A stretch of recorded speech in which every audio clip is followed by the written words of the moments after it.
Pour faire ce tour de cartes, vous avez tout simplement besoin d'un jeu de cartes. Assurez-vous que le jeu soit bien mélangé et mélangez-le plusieurs fois devant vos amis avant de réaliser le tour pour qu'ils constatent que les cartes sont bien mélangées.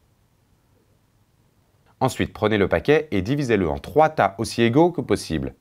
Ils n'ont pas à être parfaits, juste égaux.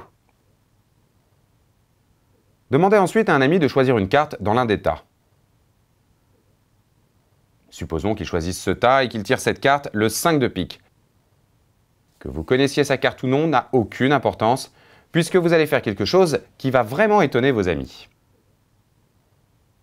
Demandez-lui de placer la carte choisie sur l'un des tas. Supposons qu'il la pose sur celui du milieu. Prenez les 2 autres tas, retournez-les pour avoir la face vers le haut. Placez le tas avec la carte choisie au centre, coupez le paquet en 2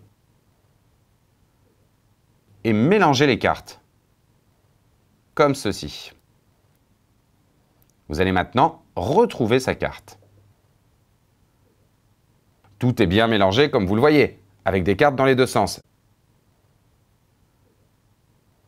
Mais je vais affirmer que la carte à l'envers est ici la bonne carte. Comment ai-je pu faire ça? Regardez bien. Nous avons donc nos 3 tas.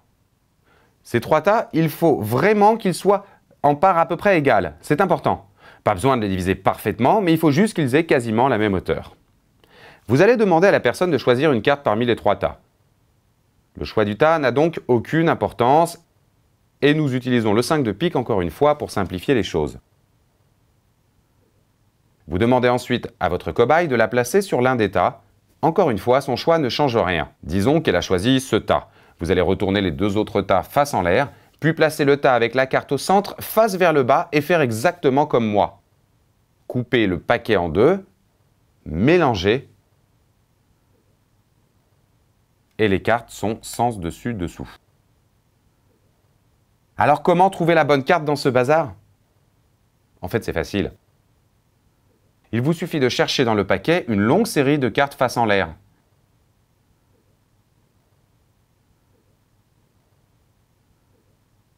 À la fin de cette série, la première carte face vers le bas que vous trouverez sera la bonne. C'est un tour très facile et pourtant très surprenant. Alors répétez-le plusieurs fois avant de le réaliser devant vos amis et vous les impressionnerez.